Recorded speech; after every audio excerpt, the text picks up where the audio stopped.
Have you been sitting there thinking about your next app, which would just be an awesome thing to build and turn into a business? Once these things get into your head, doesn't the world just seem to show you examples all the time of where it'd be useful? Having the idea is just a small step in an otherwise very long journey ahead. One of the most critical steps in getting a tech company started with a new app or software product is actually taking action. This involves sitting down and actually taking your idea and fleshing it out into enough detail that it can be estimated and assessed. Hi, I'm Matt from Spring Digital, and I've worked with people just like you over the last 15 years to successfully convert all those great ideas you have into detail that can be used to develop a whole new digital product. And today, let's have a look at how you can do it yourself. First of all, let's get some assumptions out of the way here.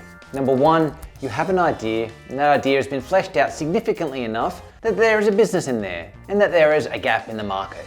Number two is you've collected opinions from people who your product might be for, looked at competitors in the market, and you have an idea of your business models. Whilst the real test here is when the product is actually launched, this preliminary research will mean you are not wasting your time and money. Now, that's out of the way, let's get started.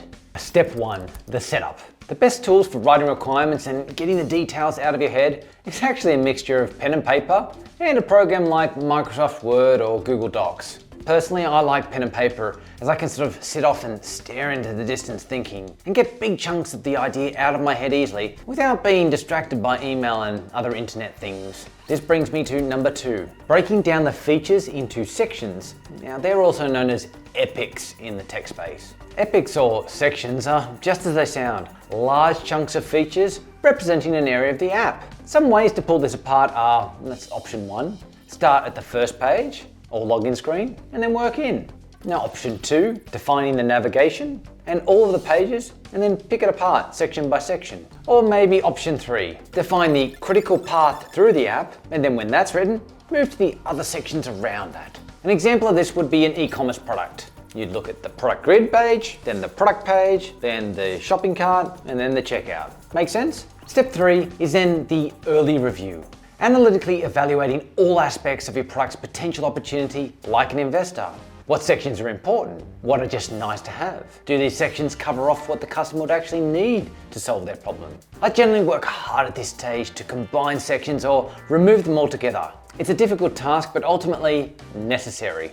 Step four is defining users. Here you need to think beyond the user or the person actually using the product itself, but anyone who has any interaction with it. Games designers need to think about parental users who need to give permission for level up purchases by kids. Apps that have a web portal for you as an admin may have you able to manage users, content, payment, and other aspects of the app. You may though have staff who you don't want to access the payment system to. Thinking about your users will ensure your app delivers the right features in the right way to the right people. At Spring, that's actually our mission, building software that people love to use. This thinking, whilst not too time consuming, must be in place before we move on. Step five is diving into writing requirements. Requirements in digital products are written most effectively in the form of a user story. It is a concise way to convey what the user wants or needs from the functionality, and it's always done in no more than 1 or 2 sentences. A user story template is used for writing user stories. It captures the who, the what, and the why behind an item. As a type of user, I want to perform some task so that I can achieve some goal. Now, let's look at a couple of examples in the e-commerce space. As an admin user, I want to be able to view orders made in the app so that I can manage the details of the customer's order to get them the right products. As a user, I want to click on the Add to Cart button to see a pop-up saying I've successfully added the product and the quantity to my cart. Make some sense? When writing requirements, I try to take a logical flow to mine. In my Google Doc, I start with the top of a feature. Let's say it's the login page. I'll start with the stories around username or email field, and that I want a valid email, that I want error messages, and so on. Then I'll move on to the password field, writing about hiding the password on screen, a little show hide button, password validations. Make some sense? It makes for a much more understandable read. It really helps to do this process with someone too. It's a very large task. So to put some expectations on this for you, the task could take anywhere upwards of 30 to 50 hours to fully flesh out. So You'll be doing this over a number of weeks, jumping between sections and methodically working through it until you have a full set of requirements written.